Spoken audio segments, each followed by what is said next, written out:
Yes, school is indeed out, even for New York City public school kids who I remember from my days in New York City public schools, I would just be perpetually amazed that they would keep us in school, oftentimes without any air conditioning, this far into June. And I will tell you, I guess it was Wednesday of last week, I have never seen so many delighted faces. I've never seen such relief. I've never seen such celebration. And those were just from the teachers. You can only imagine how the kids were feeling. But this has been one of the more talked about, more controversial New York City school years than we've had in quite some time.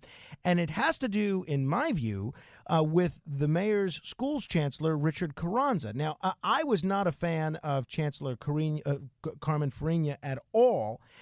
But I have to tell you, in only a year, he has managed to do so much more damage than Chancellor Farina did.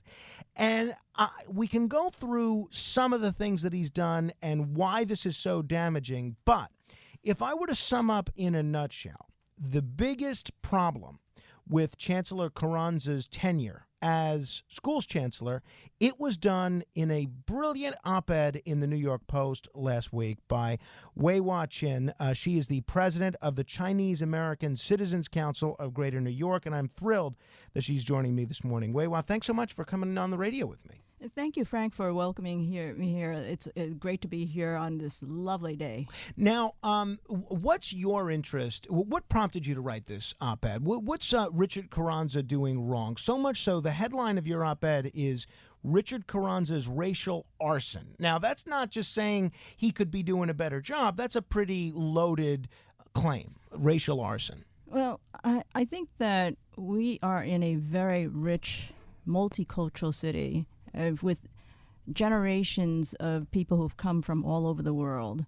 And to have a school chancellor who is diminishing all of our students to their color, to their race, to their ethnicity, that is a disgrace in this global city. So the thing that seemed to get a lot of folks in the Asian American community upset at Mayor de Blasio at first were his continued efforts to dismantle the test for the specialized high schools. Now, you have Stuyvesant, Brooklyn Tech, Bronx High School of Science, a number of others. My dad and my brother both went to Brooklyn Tech. I wasn't smart enough to pass that test. But whereas years ago, they were minority, they were white, they had a variety of ethnicities.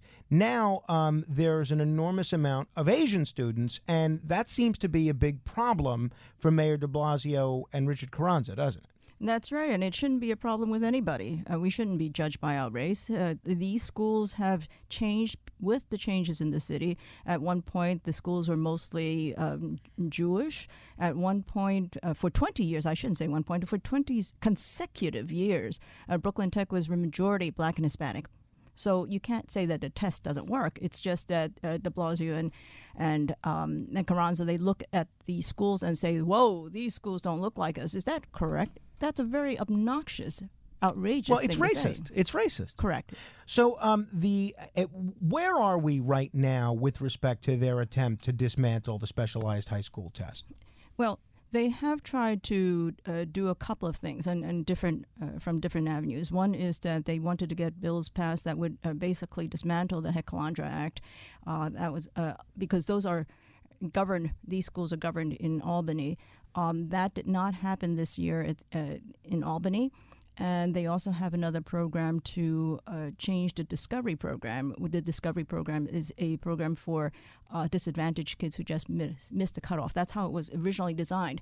However, what they wanted to do is instead of taking that very small number, it was just for the people who did not make the test. And then later what happens is that kids, not everybody comes after they've been offered a seat. They take those remaining seats and they offer to kids who are disadvantaged right off the cutoff mark. But because they've changed the Discovery, they're going to take not just individuals who might be disadvantaged. In fact, you may individually be disadvantaged, but they've changed it so that they're going to look at different ENI index that they created so that they could What's actually... ENI? That's an economic need index that they took to disqualify, actually, a lot of Asians. So they gerrymandered the entire system. So, and so many of these Asian students are either immigrants themselves or the children of immigrants, aren't they? Correct. And it's so disingenuous for Bill de Blasio to be on a presidential debate stage praising the virtue of immigration while he's trying to implement a policy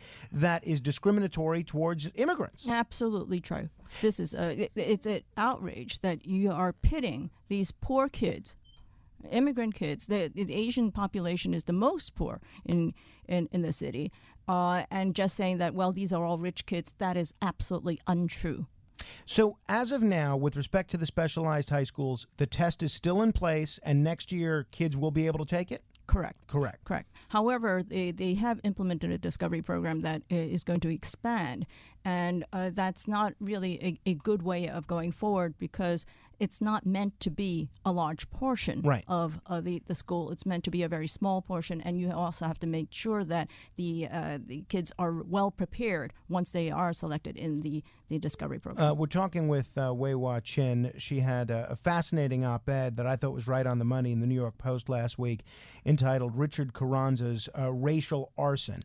Now, one of the things that was even more disturbing were the other accusations that have been made towards Richard Carranza on the pages in the New York Post, namely that he demoted a number of key administrators because they were white and promoted other folks to positions that they weren't necessarily qualified for, either due to cronyism or because of their race. I know Councilmember Bob Holden, Councilman Joe Borelli, and a number of council members and assembly members in both parties have written to the mayor that they have a big problem with the way he's handling the racial issue. Aside from the specialized high schools, what do we know about what the chancellor is actually doing with respect to race-based promotion? I think that these are the things that are alleged and are being reported. They're starting to come out. I think that that's probably the tip of the iceberg.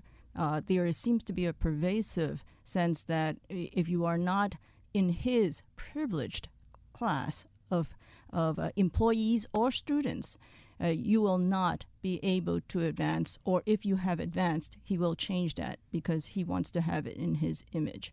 That is not an appropriate thing for any chancellor.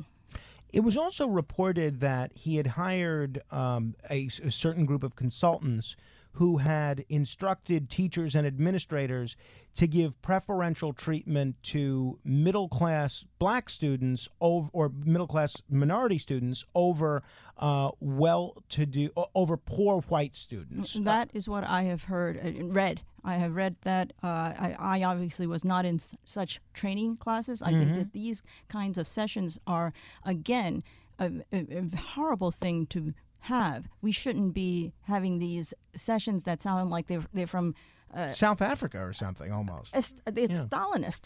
It's something that you would see when they look at classes of people, and they will judge you by the class as opposed to your individual ability, and we cannot have that.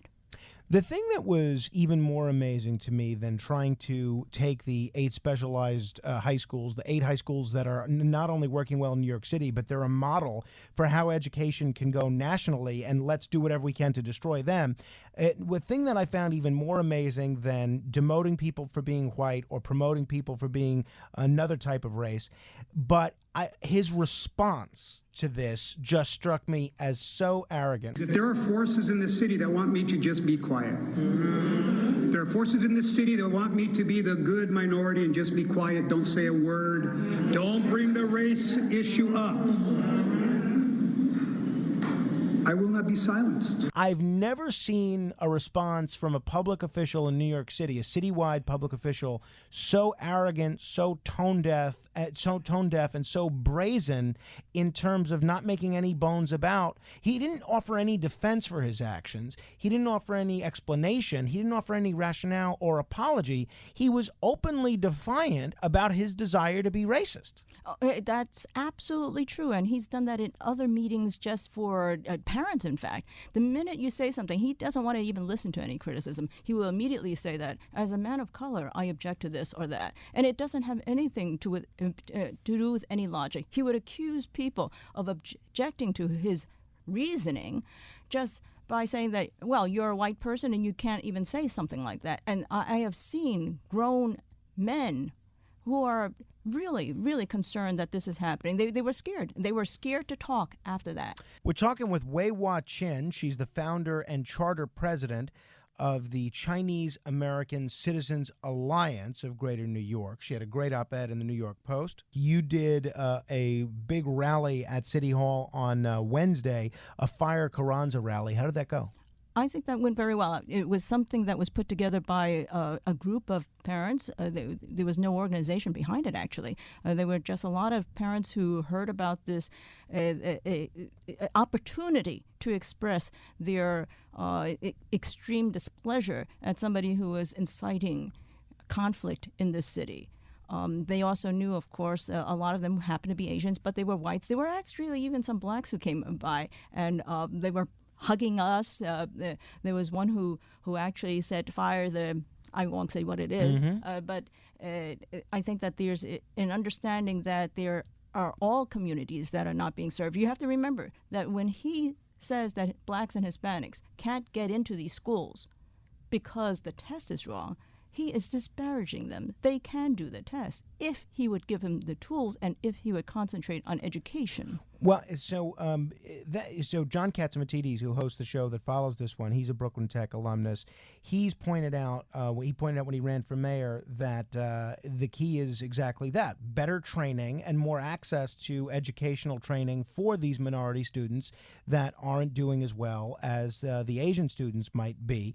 And if they want to get into these schools, we'll give them access to the tools needed to pass the test. Tom Allen, who's a graduate of Stuyvesant, the publisher of City and State, he said that he thinks the solution might be to build a Stuyvesant 2 or a Brooklyn Tech 2, so that instead of 8 schools that people are clamoring to get into, maybe there's 15 or 16. What do you make? What would you do if you had your druthers in terms of allowing access to educational opportunities for minority students that maybe feel they aren't getting the same access to it that they'd like to? I think that's a wonderful proposal, to have more schools and better access. We should be making more seats, because there are 30,000 families that want to send their kids to these specialized high schools. We should be creating more specialized high schools, not fewer of them.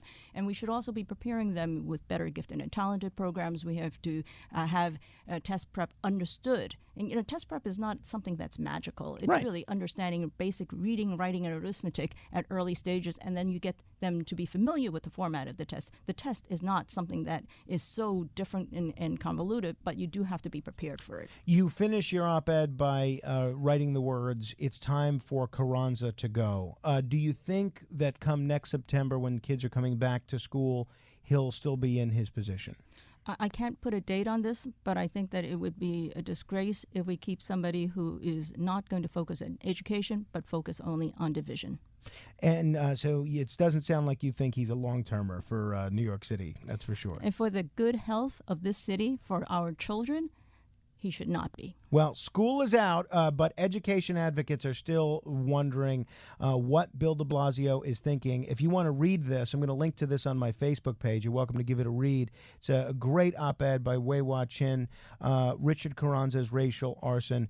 Wei Hua, thanks so much for coming in this morning. Thank you so much for having me. If you want to comment on any portion of our conversation, I'd love to hear from you. You're welcome to give me a call at 877-970-2999. That's 877-970-2999. This is Frank Morano on AM 970, The Answer. More wit and wisdom in just a moment with Morano on AM 970, The Answer.